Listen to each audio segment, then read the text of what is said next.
people here, if you, that'll be, much more awesome kasi feeling ko hindi ako nag-iisa. At least nakikita ko kayo, nakausap ko. Eh? So if you can, please do. Eh? Sige. So, yeah, talking a bit about finances. So, uh, yung idea is ang una natin kailangan is survival needs. Okay? So even with Maslow's hierarchy of needs, yung physiological muna, no? Lahat ng kailangan natin to survive, which is in this day and age, that's basically all our bills, food, so included na yung shelter, Wi-Fi, water bill, electric bill, no? Tapos iba pang bayarin, basically. So survival needs is lahat ng expenses na kailangan para lang life goes on. Okay? Para lang mapigilan na malagutan ng huling hininga. Okay? Then there's your luxury, which means everything beyond your survival needs. Kumbaga, hindi kailangan necessarily, pero it can be a good thing to add to life, no? So yun yung mga ganong klase ng gastos like kotse, okay? Uh, like having different properties. Okay? So itong mga to ay mas assets na pwede rin i-consider as investments. Pero basically, hindi siya kailangan to survive. It depends na on the lifestyle that people want. Ano yung personal na klase ng personalized na klase ng buhay na binibuild nila. Okay? Now, there's just six levers when it comes to finances. Anim na iba't ibang, kumbaga, I would say, modes of relating to money. Okay? So first is earning. Okay? So earning is your ability to basically generate more cash flow, more income into your life. Second is spending. So sa spending naman, it's your ability to basically mag-let go ng pera at gastusin yun sa iba't ibang mga bagay, be it needs or wants. Okay? Spending. And then there's saving. Okay? So mas pumapasok ko sa yun, nakakapag-ipon, nakakapagpigil na gastusin yung pera, nakakapag-earn enough na natitira, may masisave. Minsan some people sacrificially save. Kumbaga, nagka-cut down sila talaga sa expenses para makapag-ipon. Okay? But still, that's another way that we relate to money. Okay? And then next would be asking. Okay? So we can relate to money in terms of asking, pero yung asking is not just money related, na tipong kunyari tatambay ka somewhere tapos mandili mo sila ng actual na pera, okay?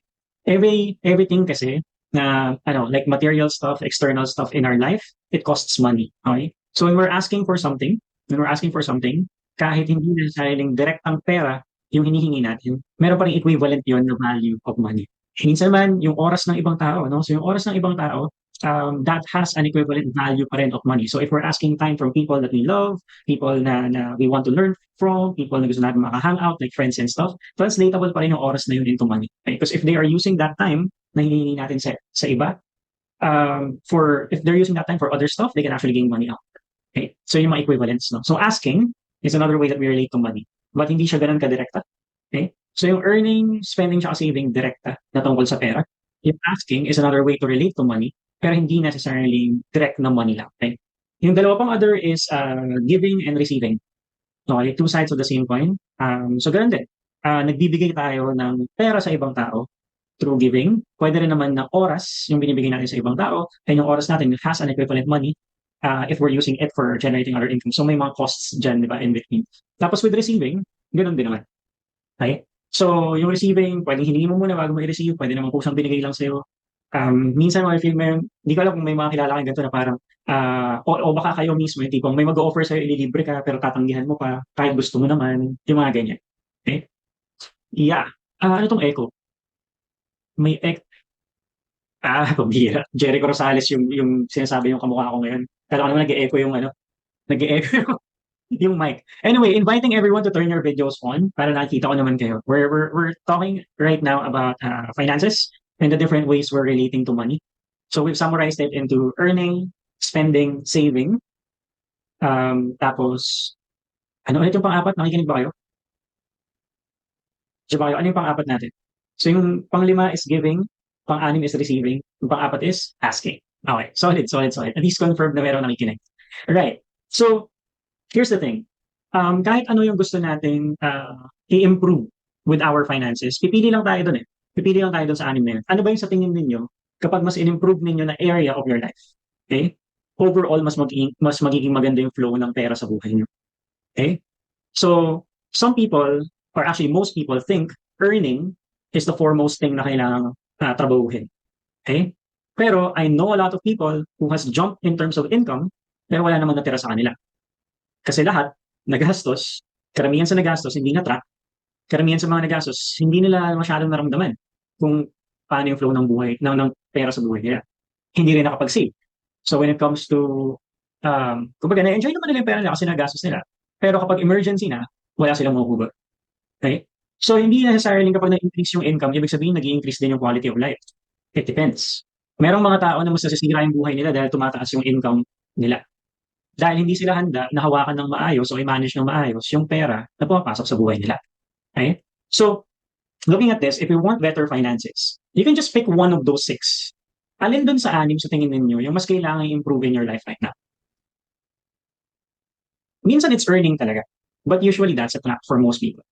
Not, hindi dahil na-increase yung earnings, nag increase din yung quality of life. So siguro, I'll ask that question for everyone that's here. So in relating to money, there's six ways we can relate to it. Earning, spending, saving, asking, giving, receiving.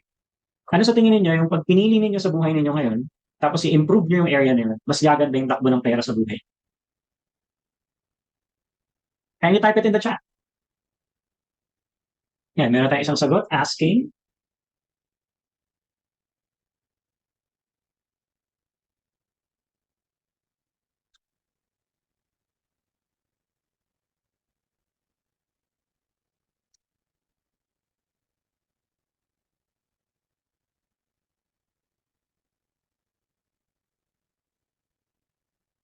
Okay, spending, asking, earning.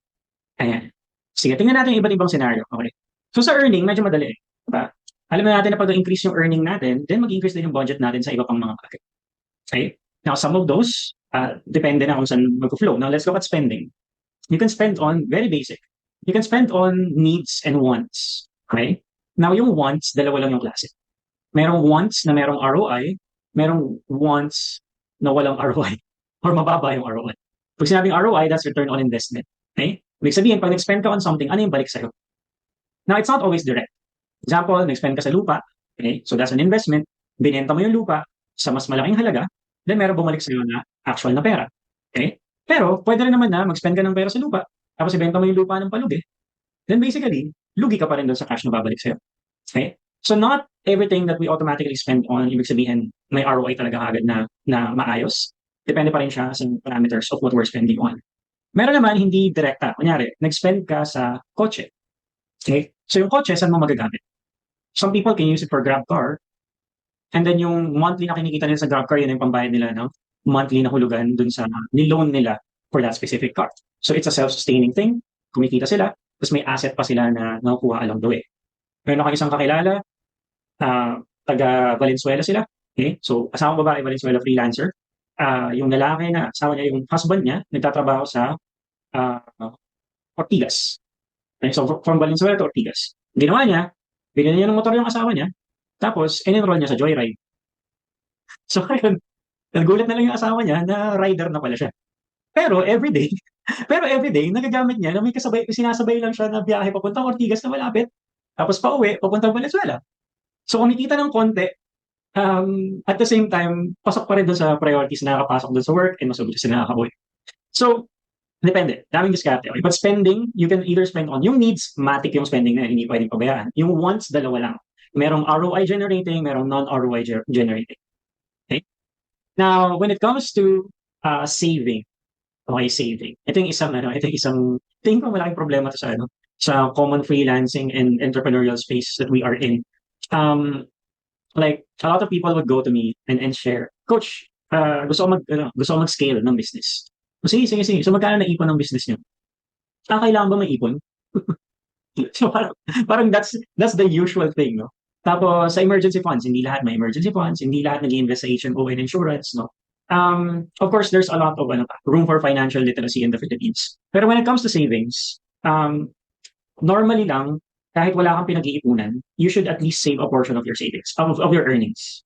Okay? Regardless kung magkano man yan. It's building the discipline kasi that counts, not necessarily the amount kagad. Minsan feeling natin, kailangan lakayan ko muna yung income ko para meron akong maipon. Okay? Which usually just becomes an excuse to prolong o patagalin pa o delay yung training na pwede nating magawa na for saving something. But saving, ang pinaka dagdag niya sa buhay talaga natin is security and peace of mind. So kapag meron kang maayos na savings na alam mo kahit walang papasok sa'yo for a few months, di ba? Like 6 months na emergency funds, kung wala mang papasok na income sa'yo, hindi ka basta-basta magde-decide sa iba-ibang mga bagay kasi secured ka pa rin. Hindi ka basta magiging emotional with different stuff. Okay. So far, what are you getting out of this mini discussion? Meron ba follow-up questions? May gusto kayong explore further? Wala? Sige, tuloy ko lang. Okay, so there's asking. Okay? So asking, I have this one mentee. Okay? Well, marami naman na tinuruan ko ng about asking better. Pero siya, very significant. So her income has jumped from, so in a year and a half, so 18 months time, okay? Meron kaming practice na everyday may hihingin siya na something sa kahit kaninong tao.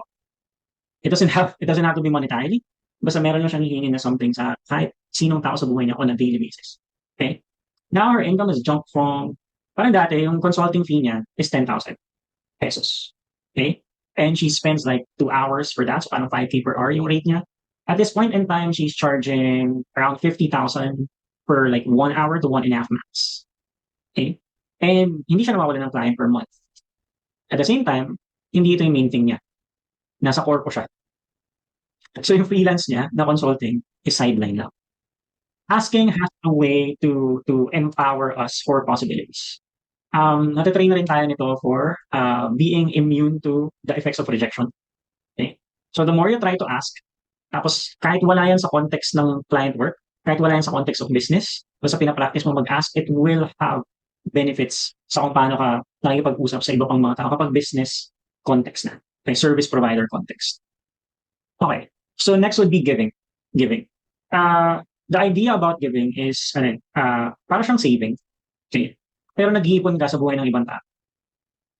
Madalas nga lang, meron tayong concept sa Pilipinas na utang na loob, di ba? Na kung sino yung tinutulungan natin, eventually, we kind of at the back of our heads expect na tulungan rin nila tayo pag tayo na yung nangangailangan. Okay? Now, hindi sa lahat ng pagkakataon, direkta kasi babalik sa atin yung mga bagay na binibigay natin. Minsan, actually, mas madalas, it's gonna be indirect. May tinulungan kang isa, may tutulong sa yung iba. Okay?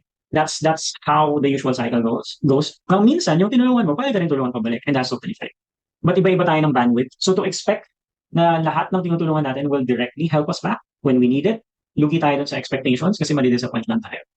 But if you think of it na as, dahil nagbibigay ako, nagpo-flow yung money sa buhay ko, nagpo-flow yan sa buhay ng ibang tao pabalik sa akin. There's that understanding. Sabi ni Fanny, for me giving, I don't expect anything for. Kasi kusa naman talaga bumabalik eh. Expecting something from the other person na tutulungan, ano yun sets up for disappointment lang. Yeah, tamaan. It's a ripple effect kind of thing. I'm looking at it as parang may kanya-kanya tayong bank account, imaginary bank account. Tapos basta napupuno na yung bank account na yun sa kabigay natin sa iba, kusang babalik sa atin. Yeah. So, lastly would be receiving. Okay, receiving. Isipin niyo lang ganito siya. May sobrang yaman kang kamag-anak, tapos pinamanahan ka ng something. Okay? Tatanggihan mo ba yung mana? Kung sa'yo talaga yung nakapangalan, last will and testament, sa'yo the rest. Now, ang weird nun, di ba? Kasi usually hindi naman natin deserve yung gano'n eh. Para papamanahan ka ng something and stuff. Pero even with just an imaginary thing, hindi natin tatanggihan yun kapag feeling natin na reserve yun for us. Okay? Now, isa sa pinaka-pet peeve ko, kasi giver ako eh. So isa sa kinakapikon ko is kapag magbibigay ako tapos tinatanggihan yung bibigay ko.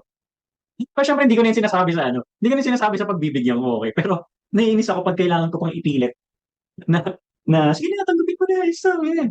Naiinis ako ng konti nun. So pet peeve ko yun. I wish more people would be more gracious receivers. The tipong, kailangan mo natin o hindi. If merong nagbigay sa atin, tanggapin lang natin. In the sense na, ganito kasi yun. Nagbibigay tayo, may babalik sa atin. Pag may nagbigay sa atin, tapos di natin tinanggap, ibig sabihin, pinagnanakawan natin yung tao na yun ng pagkakataon na may bumalik sa kanya. Okay?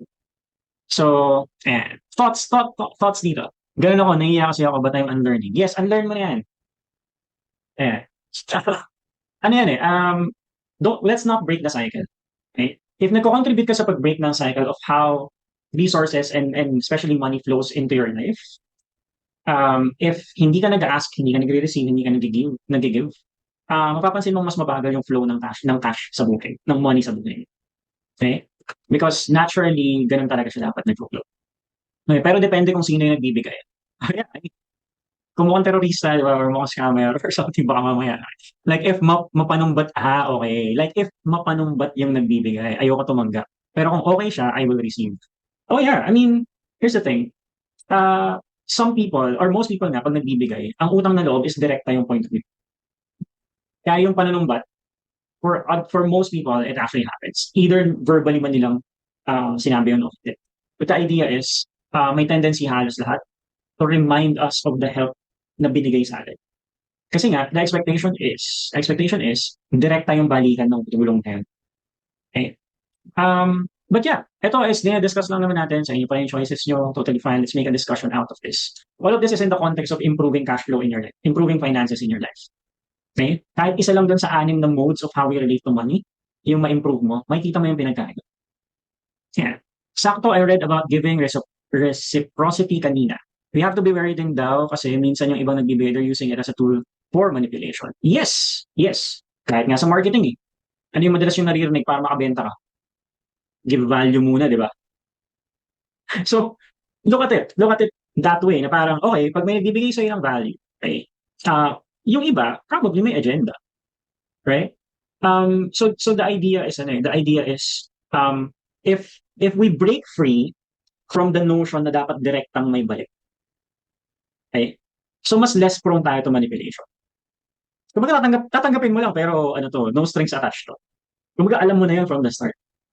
Kumbaga hindi mo obligahin yung sarili mo na okay, nagbibigay itong person na to sa akin, baka manipulahin ako nito.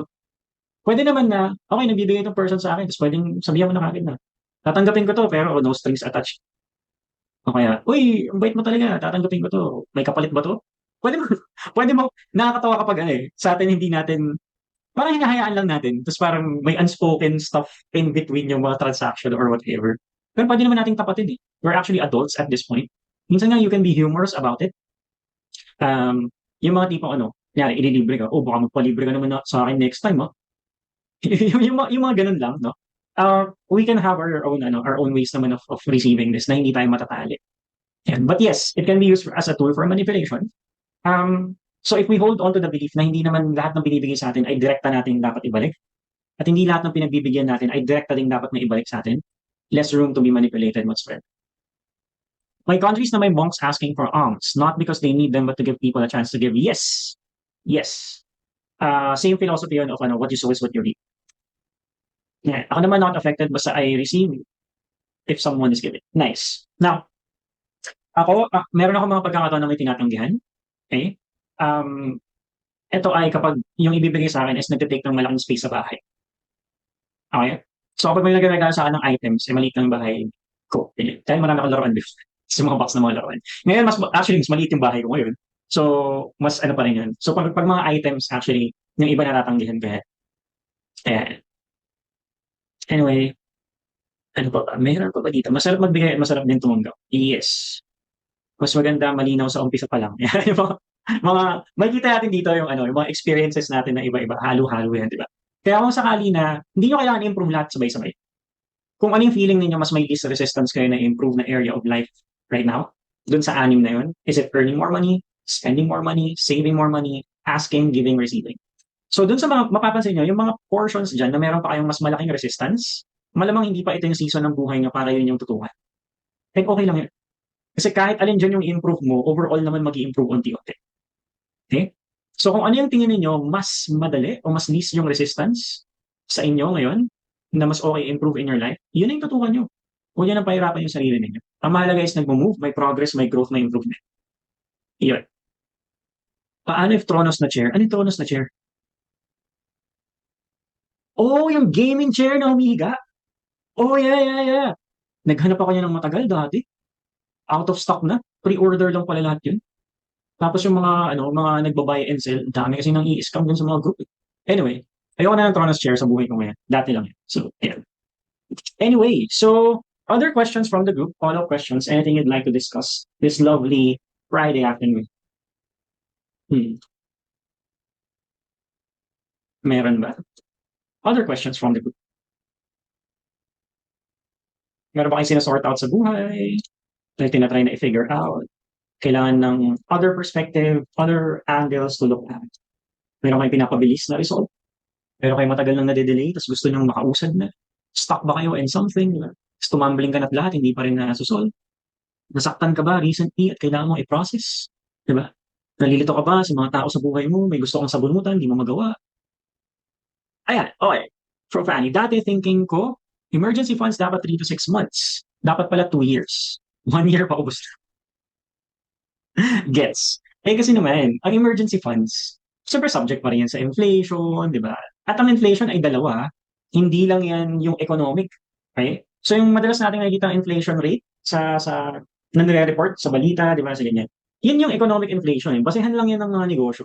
Kung paano sila mag-a-adjust ng sweldo, ng profit margin, taxes, business operation expenses. Yun yung ano, yun yung parang, basehan yan ng mga business, hindi yan pang ordinaryong tao. Yung inflation rate na yun. Kasi sa ordinaryong tao, basically, ang inflation mo, personalized. Okay? So, economic inflation, let's say 10%. Okay? Para lang madaling computin, kaya 10%. So, kunyari, 100 pesos na karton ng gatas. Okay? Dahil sa inflation na 10%, maging 110 pesos na siya. Okay? So, tumaas ang bilihin. Okay? Normally, maka-apekto yun sa gano'n na lang karami yung mabibili mo sa parehong grocery budget, di ba? Like, kung yung income mo is hindi naman dumagdag, then mas parang konti na lang yung value nun, di ba, na mabibili mo into market on what to spend. Okay? Pero, iba pa rin yung tipong, let's say 2% lang yung inflation. Okay? 100 pesos yung isang karton ng gatas. Okay? 2% lang inflation. Okay? So, 102 pesos lang. Pero, instead na isang karton ng gatas lang yung binibili mo dati, ngayon gusto mo dalawang karton na ng gatas. So, hindi lang basta 2 pesos yung dumagdag sa gastos mo. Ang dumagdag sa gastos mo is another 102 pesos. Does that make sense? So, merong inflation na pang-economic. So, yun talaga, normal yan nangyayari. Wala kang magagawa dyan. Pero yung personal lifestyle inflation, yun yung under your control. Okay? So, natatawa ka pa. Kasi, kasi may nag-change talaga sa lifestyle, tama? Oh, since the last time na iniipon mo pa lang ito, sina-anticipate mo tatagal yun ng for a specific period of time. Kaya siya medyo kinulang. Mabilis yun ah. Like 2 years na ipon, tapos 1 year pa lang paubos na. Hindi na yun dahil sa economic inflation. Dahil na yun sa personal lifestyle inflation. Okay? Siyempre, hindi naman ako nandito para like, para i-judge yung mga gastusin mo sa buhay. Pero basically, lang, mag-a-adjust lang talaga ulit. Wala namang ibang magagawa, wala namang ibang magagawa at this point. Maghahanap lang talaga ng new earnings, di ba? New sources. Tapos paikot lang ulit. That's how it usually goes naman that shit. But it's good na things are tracked. Di ba? It's good na things are well accounted for. Kasi part yan ng responsibility natin, being a steward of our resources, di ba? So that, simple lang yan eh. So kahit paubos yung resources, if napatunayan natin na mapagkakatiwalaan tayo sa resources that we have, hindi mauubos yung opportunities na napapasok. Okay? Ang hindi mapagkakatiwalaan sa maliit ay hindi mapagkakatiwalaan sa malaki. Okay? So if we're covering the basics of our finances, there will always be opportunities. Okay? Ang pera, dapat naman talaga gastusin. Okay? Hindi lang pwedeng gumastos ng more than what you can afford to pay. So kapag nandiyan na yung utang o credit card, doon lang siya kumbaga mas nag-downward spiral. But if it's your own cash and you're using it to improve life, if you're using it to improve life, may improve din yung earnings mo or improve life of people that you love, may improve din yung capacity nila to earn money. So there's different ripple effects for how we spend. Ayan, nasobrahan sa lifestyle. Yes, that usually happens. Kasi naman, di ba, parang kahit ako katrabaho ko na matagal before, tapos nag-ipon ako. Tapos, nung umalis na ako sa trabaho, parang gusto kong ma-experience lahat sa buhay. So yung una kong pinlano, na okay, sige, budget muna ako na ganyan. Hindi ko rin namamalayan, na napaubos na eh. Kasi kahit inipon ka for a specific thing, kapag nandun ka na mismo, tapos parang ang tagal mong na-deprive sa iba-ibang experience, doon rin mag-flow talaga yung money. But that actually is a good sign when it comes to identifying your values. Yun. Okay. Okay, ito. May business po kami na small business. Poultry and pet store siya. 3 to 5K yung gross income. Hindi ko alam if need ko pa ba siya. I-continue if kumikita pa talaga kami. Actually, kailangan mo lang alam kung kumikita kayo kasi hindi ko rin alam kung yung 3 to 5K. Gross kasi yun eh. Maliit yun. Depende naman sa laki talaga ng lugar ninyo and stuff. Pero ang titingnan mo lang naman talaga yung renta. Di ba? Yun yung malaki kasi na renta talaga yung usually malaki. Diba? Especially if commercial space yan and stuff. Diba? Tapos, yung inventory mo, tapos yung mga usual bills mo na tsaka pasweldo sa tao. At 3 to 5K na gross sa loob ng isang buwan, parang hindi na 'to kumikita. Pwera lang sobrang liit lang talaga ng ano, ng lugar ninyo and like konti lang rin talaga yung kailangang bumili and stuff. Hindi ka man lugi sa money if kumikita pa din. Mukhang lugi sa oras. Kasi isang buwan eh. Isang buwan na effort to get 3 to 5K. Assuming na healthy pa rin yung business, 40% profit margin. Ibig sabihin sa loob ng isang buwan, compute natin yung 40%, kung 5,000 yung gross ninyo, 2K dapat yung nauuwi ninyo, take home. Okay? Tapos 3K, pangbayad sa lahat ng iba pa. So it seems like parang hindi siya kumikita talaga. So masyadong maliit yun. Ayan. Okay. Nag-direct message ka. 6K yung rent. So doon pa lang hindi na siya kumikita. Okay, hindi ko na binasa yung iba. Binasa ko pa lang yung rent. Alam ko na eh, na lugi siya. Okay. Now, looking at this, ano naman eh, ito kasi yung hidden side of business na hindi madalas na pag-uusapan. Cash flow is tatlo yung main problems right, ng startups. So ang stats is lahat ng bagong negosyo, 2 years lang yung tinatagal tapos nagsasara. 90% yun, point. 90% ng bagong negosyo, 2 years lang tapos nagsasara. Ang main reason is tatlo. Una, uh, hindi the right team, basically. So yung mga tao na nagsimula ng negosyo, hindi talaga sila pasok o swak para dun sa business. Okay. Pangalawa is cash flow. Okay. Pangatlo is marketing. Okay. So positioning in the market mismo. Yun yung tatlong main culprits kung bakit mas maaga nagsasara yung negosyo. Um, oh wait. Gosh. Okay, okay. 3 to 5K pala to per day. Okay. Sige. Pag-usapan natin ng konti. 3 to 5K per day. Ano na ka pa ng agwat nun? So parang kunin natin yung average. 3K times 30 tapos 5K times 30. 90 plus 150.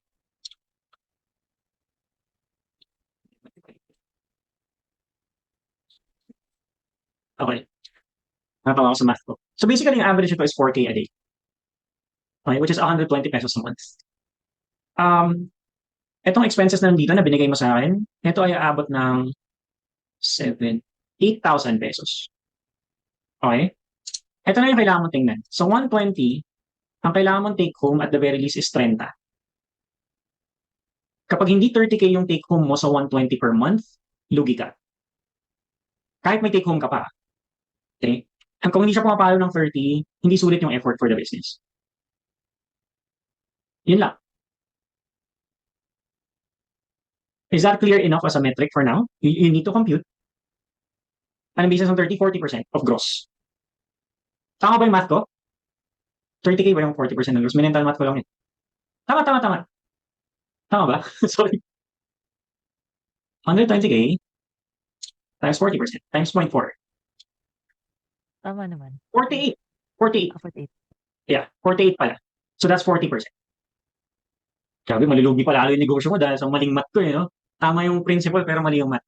So 48K. If hindi ka nag-take home ng 48K per month out of yung gross ninyo sa average sales, hindi na ganun kasulit ipagpatuloy. Ayan. May follow-up questions ba dito? Ito ay isang brick and mortar business. Okay? It's just the standard problem. So, brick and mortar business, iba't ibang klase ng industriya, iba't ibang klase ng business model, meron ding mga mas ideal profit margins. Okay? Kung masasabi mong healthy yung isang negosyo. Kapag bumaba ka sa 40%, downward spiral din. Okay? If you stay like that for at least 60 days, ano na yan, ang aasahan mo na lang doon is yung seasons. Kung kailan pumapalo ulit yung sales. Usually bare months, ganyan. O kaya depende sa negosyo mo, merong peak seasons yung mga yan. Okay? Depende sa binibenta mo. Okay? Pero hindi kasi sustainable na umasa ka lang sa peak seasons. Okay? Lalo na kung wala kang pondo na pang-sustain dun sa whole thing. Bumubunot ka pa sa sarili mong bulsa para lang punan yung kailangan ng negosyo to survive. So, if this is like, if sinisimulan pa lang, saan galing yung 120K? Galing yan sa 3 to 5K na gross. Okay? So, 3 times 30 days, 5 times 30 days. So, 120, 90K, tapos 150K. Okay? In-add, divide sa 2 para makuha yung average. So, 120 yung sagot. Yeah. Anyway, 40% healthy per brick and mortar. Mababa pa lalo kung ano, kung food business. Mas mababa profit margins ng food business. Okay? Mas mabilis lang yung ikot. Okay? Kasi necessity yung food. Kunyari service-based provider ka, 60% minimum profit margin. Okay? Paano kapag online course? Yeah, it's considered a digital product. Pwedeng pumala yan up to 80% profit margin. 70, 60, ano, parang goods pa rin naman. Okay? So kung may off-peak and peak seasons, 30% dapat ang lowest kagad. Ah, actually, yun nga eh. Kapag binabaan pa natin sa 40%, pag binabaan pa natin sa 40%, hindi na siya sustainable kapag nag-off-peak seasons ka. Kailangan mong humugot ng sources sa iba pang cash flow. Ibang cash flow sources.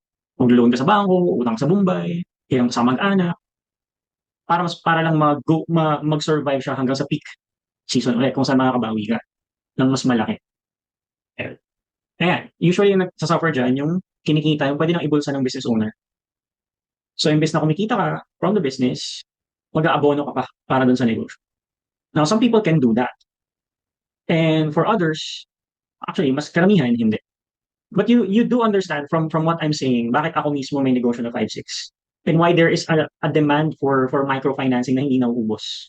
Kasi most people na sa barangay-based communities na nag-start ng negosyo, they're doing it as a way para umahon sila sa buhay basically by having another income stream.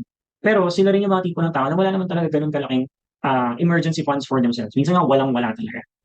Okay? Wait, 30 to 40 or 40 lang? 40 lang. 40 lang.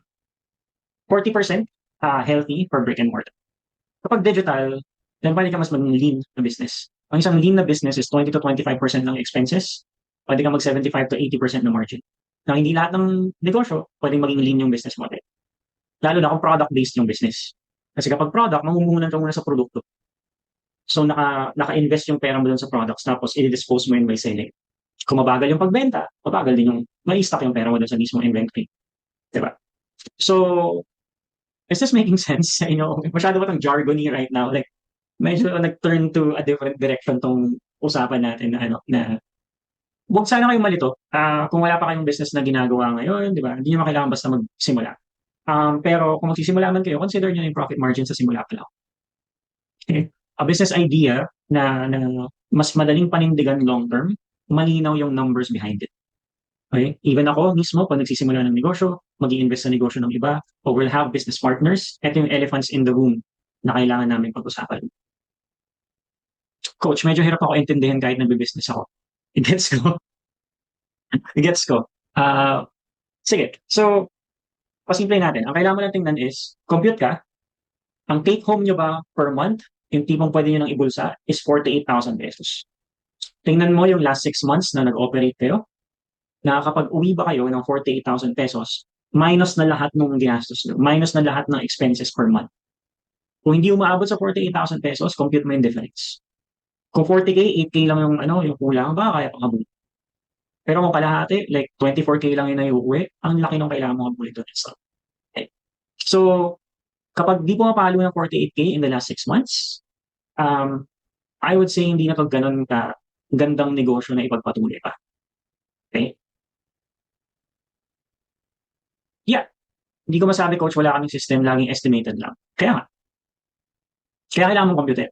If there's something you need to do about this, it's to start tracking things. Because if you don't, I mean, I'm not sure kung kumikita talaga kayo. Lalo na kung natatanong mo to, ibig sabihin, hindi mo masyadong nararamdaman kung kumikita man kayo. Baka nauubos yung cash flow ninyo na nanggagaling sa ibang resources just to keep the business afloat. Pero palugi naman talaga yung trend niya. So, possible din naman, best case scenario, makakumikita pala kayo ng mas malaki pa sa 48K. So, kung gano'n naman yung hindi nga ramdam coach, naglalabas pa. So, di ba? So, yun nga, kailangan lang mag-compute talaga. Non-negotiable yan. Hindi pwedeng nagne-negosyo ka tapos hindi mo tututukan kung paano tinatrack yung finances. Kung hindi nyo pa nagagawa ever, simulan nyo na. Huwag nyo patagalin. Importante may financial record. Profit at loss, yes. Record din to pag nagbabayad ka ng taxes. So, imposible na wala. Where na lang ako.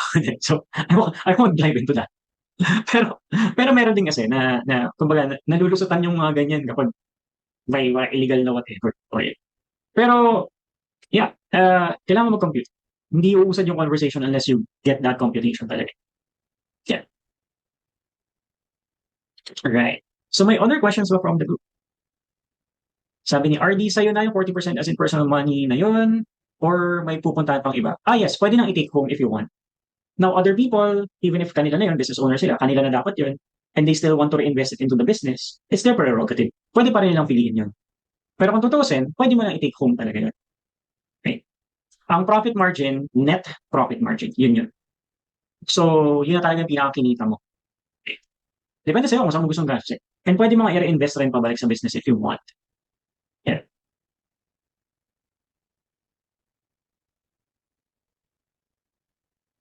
Ayan. Meron pa ba? Meron pang other questions. Kailan advisable na mag-start ng business? Like, like kapag may emergency funds ba na specific amount? Personal na emergency funds? Parang ano, ang question ko lang is, for example, yung family, 'di ba may basic needs ganyan, pero advisable ba kumbaga sapat lang yung sinasahod. Yeah. So, advisable ba na mag-start ng business? So, kasi parang ang mangyayari dun 'di ba maglo-loan ka para magkaroon ng business or ano ba yung advisable na gawin Hmm. kapag gano'n yung sitwasyon pero gustong magkaroon ng another source of income like yung nga business, Right. building a business? Gandang tanong nun. So, malaki kasi yung pinagkaiba ng another income source sa isang negosyo.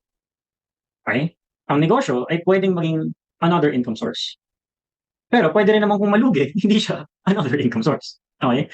Ang business ay isang venture kung saan nag-offer ka ng products, services, or both sa ibang tao in exchange for money. Okay? So, merong mechanisms yan, merong legalities involved. So, negosyo ka na talaga pag nag-register ka. Tapos, meron kang entity by which is represented by yung registration mo. Barangay level man yan, di ba? DTI, BIR ka, SEC. So, iba yung negosyo. Ang negosyo, ang isang business, kumbaga mas advanced na level na yun of a potential income stream. Pero ang income stream is depending. Example, meron akong mentee, lumipat siya dito sa condo kung saan ako nag-reside. Tapos, ako yung nagbigay sa kanya ng ahente. Okay? Para makahanap siya ng unit. Tapos, meron akong porsyento dun sa ahente na yun nung in-avail na ng mentee ko yung rent dito for isang taon na kontrata. Does that make sense? That's an income stream. I do it one time. Nung nandun pa ako sa Fairview, paborito kong example is, every time magpapalinis ng aircon yung kapitbahay namin, yung kakilala ko ng high school, na merong cleaning services ng aircon, yun yung tatawagan ko. I-refer ko, bibigyan niya akong 200 pesos pang merienda. That's an income stream. Yung isang negosyo, mas advanced na siya kasi meron siyang structure na kailangan mong buuin tapos panindigan. Meron siyang other requirements, di ba, and all that stuff. Now, karamihan ng mga tao, nag-fail yung business ventures nila kasi wala pa silang sapat na experience in handling income streams. Kapag di mo pa napapractice kung paano either mag-offer ng something sa iba na merong in exchange na value for money, malamang sa malamang, kakapain mo pa lang yung mga bagay kapag sinimulan mo yung isang negosyo. And depende sa laki ng puhunan mo at saka sa bilis ng pagkatutong kung uusad ka agad yung business o hindi. So kung malaki yung puhunan mo, mas mahaba yung time frame that you have to learn the ropes of the business. Kung mabilis yung learning curve mo, mas maikli yung oras na kailangan para ma-learn mo yung ropes of the business. Kung malaki na yung puhunan mo, mabilis pa yung learning curve mo, then advantageous siya sa'yo. So na kahit first business mo yun, malamang sa malamang it will have traction. It will be good. Pero if it's wala ka pang ibang nadiskartehan na income streams before, tas ang una mong binanatan is business mode ka agad, most of the time it would fail kung wala kang sapat na puhunan o hindi gano'n kabilis yung learning curve. Kaya kung sagad lahat, I won't suggest a business. I would suggest an income stream. Anything na pwedeng pagkakitaan. Pagpapasko na, pwede mangaroling. Diba? That is an income stream. Okay. Mag-refer ng ibang service provider sa iba pa, that is an income stream. Buy and sell, that is an income stream. Sobrang daming iba't ibang income stream. But meron kasing prestige that comes with business kaya nakakasilaw siya. Dati, kapag negosyante ka, I mean, at least no mga 80s, 90s, kapag negosyante ka, ano yan eh, parang wala ka ng ibang buhay. Wala ka ng buhay pag negosyante ka. Umiikot lang yung buhay mo sa negosyo. Same with what happened to my dad and my mom. Kasi nung panahon na yun, wala pang internet. Nung panahon na yun, beeper pa lang eh. Alam mo yung beeper? Naalala nyo? So, iba yung pag-build ng business back then. Business was not cool. Pag negosyante ka before, hindi ka ano, hindi tumitingala yung mga tao sa'yo. Mas tingala pa rin yung mga doktor, ibang profession, engineer, lawyer, stuff like that. Pag negosyante, walang career yun eh. Okay? Pero ngayon, due to the internet age and a lot more case studies that you can generate money by having online digital ways of maximizing yung online tsaka digital, naging cool na yung entrepreneurship. Naging cool na yung pagiging negosyante. To the point na kahit wala kang kinikita sa negosyo mo, o sasabihin mo lang sa ibang tao, nagde-negosyo ako eh. May certain prestige pa rin that comes with it. As opposed to before, hindi siya cool. Parang, negosyante ka kasi wala kang ibang career. Ngayon, kahit wala kang ibang career, basta negosyante ka, okay ka lang. Kahit lugi yung business mo on the back end. Okay? So, kung income stream talaga mahalaga, another source of income, hindi business yung unang step. Pero, nakakasilaw ang business. Lalo na sa panahon ngayon. So, a lot more people are diving into business prematurely. Hindi handa. Yeah. May follow-up questions ba dito? We have 7 minutes before we end.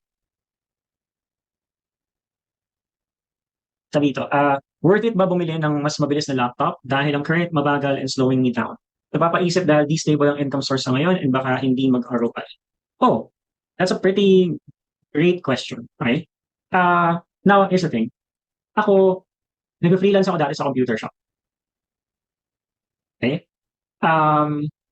Tinry ko magbantay ng computer shop para nakakapag-online freelancing ako habang nagbabantay ng computer shop.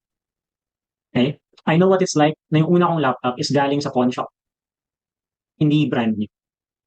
Toshiba na sobrang bigat, na sobrang kapal, na 1,800 pesos na tinubos ko dahil sa pawn shop dahil hindi na tinubos nung nagsangla nun.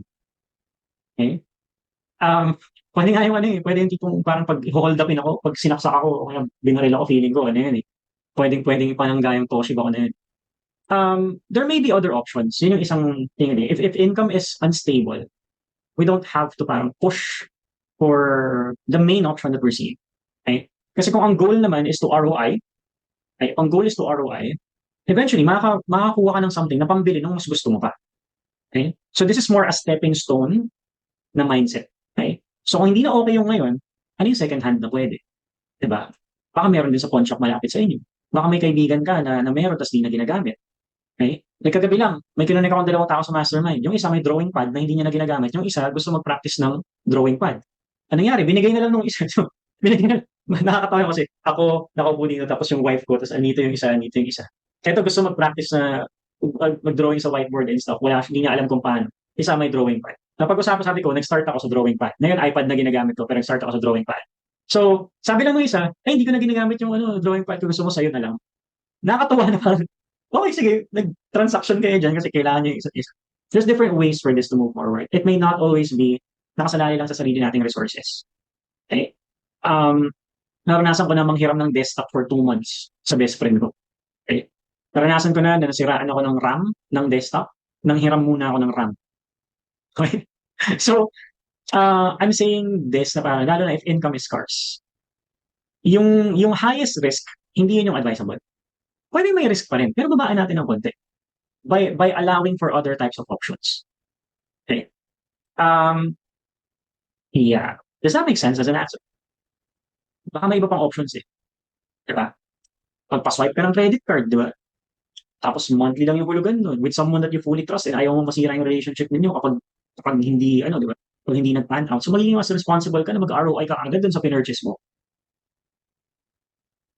Yeah, pwede. Okay? So, maraming iba't ibang ways. Okay? Pero, pag sagad tayo, bawasan natin yung risk ng mga desisyon natin. Yun lang talaga yung concept. Kasi, madalas na nakikita natin is yung ideal lang na option. Pero kung yung ideal na option, high risk para sa'yo, ang nakakompromise kasi doon is mental function mo. Kapag sobrang nakaka-pressure dahil ang taas ng risk, mag-anxiety ka. So, imbes na makatrabaho ka ng maayos, hindi ka makatrabaho ng maayos.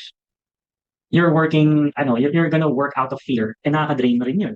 So, pwede ka ma-burn out. So, baka hindi mo pabayad yung full amount, kumbaga pagod ka na masyado para mag-work ng maayos. So, yeah, I mean, just a way to view this. Meron pa ba? Okay. Pag sinabing income stream, ito yung doesn't necessarily require specialized skill. Yes. Income stream, hindi kailangan ikaw yung mismo nagde-deliver ng product or service. Okay? Pwedeng nagko-connect ka lang ng ibang tao. Pwedeng affiliate ka. Diba? So it doesn't have to be na ikaw mismo. Okay? Parte ka ng proseso. Para ma-connect yung isang taong may problema o need sa isa pang tao na mayroong solusyon for that. Yeah. Pero kung sakali naman na ikaw din mismo, direkta, okay lang rin yun. Income stream pa rin. Doon sa nangangailangan ng financial record, sa akin message ka. Oh, nice. Thank you, Fanny. Thank you. Ganda ng kulay na ito. Ang saya sa mata. Ah, yeah, thank you, thank you. Yeah, message nyo si Fanny habang nandito siya. Pwede yung add sa Facebook and stuff. So this would be useful para sa inyo. Oh, yeah. Since nasa topic tayo, what can you say about mga money-making opportunity that can work for people na walang skill talaga? Like playing games sa phone, tapos may kikitain. Here's the thing. Lahat ng bagay, bago maging sapat for your needs, takes a little bit of time before it stabilizes. Okay? So yes, pwede kang kumita. Ang tanong, gaano ka, ano yung ratio? Like with the time that you're spending on that, ano yung balik sa'yo? Okay? And then, kailan naabot sa point na sapat na yun para sa mga pangangailangan? Usually, example nito, yan, nung nagkaroon ng Axie Infinity, so nung una maganda siya. Okay? And then, mas maliit pa yung puhunan na kailangan. And then, habang tumatagal, lumalaki yung kailangan mo. And then, kahit yun lang ginagawa mo, sustainable naman siya nung una eh. Pero umabot sa point na hindi na. Okay? That's one extreme example. Okay? Pero meron na example. Yan, nagdodota ako. Pwede yung, pag naging pro player ako, tapos nanalo kami sa TI tournament, hindi na 40 million yun. Hati kami ng 5 player, di ba? So sabihin mo may taxes and all, may 5 million ako pag nanalo kami as a pro team. Ilang taon bago ako manalo as pro team? Ngayon nga, naglalaro ko, parang wala pa rin kwenta yung laro ko eh. Di ba? So it depends. Okay? Pag sinabi mo dito na walang skill talaga, hindi naman talaga, walang bagay na walang skill. Okay? As long as you're spending time on something, may nabibuild ka na skill dun. Pwede hindi pa napapangalanan yung skill na yun, pero kasama pa rin yan sa proseso at sa sistema. It's still something, nabibuild ka ng ability and capability. So that still pasok sa skill. Anyway, ang tanong lang is, with any income opportunity, what would it cost you, especially in time, energy, and attention, to generate a specific amount of money? At kailan sasapat yung pera na yun para ma-meet yung lifestyle needs mo? Kahit yung needs lang muna, survival. And then eventually yung lifestyle. Kasi if you're not willing to spend that time on that, then might as well spend it on something na kapag tinrabaho mo, okay na yung kita para sa'yo, satisfied ka, at okay din sa'yo yung timeline kung kailan siya mas makakontribute better in your life. Yeah. So ngayon, we'll cut this short muna dito. And maraming salamat sa inyo. Let's take a picture before we go as a remembrance for this Friday Q&A. So kung nandyan kayo, pakita naman kayo. Let's take a quick pic. And of course, if you need anything, no, if meron pa ibang tanong and stuff, my inbox is open. I'm doing one-on-one sessions, especially in this season. I have lots of slots. So it's a pay what you want session. Okay? At this point in time. It's like a bare months promo. So kung gusto nyo piso, ibayad nyo sa akin. Basta mag-coaching session tayo, okay lang yun. I just love to give back. Game. So, picture tayo in 3, 2, 1. Ayan. So yun, you can just PM me the word adventure, okay? And we can do a pay what you want session. I-schedule lang natin. Ayan. Yeah, so maraming salamat ulit. Take care everyone and yeah, have a great weekend. Bye-bye.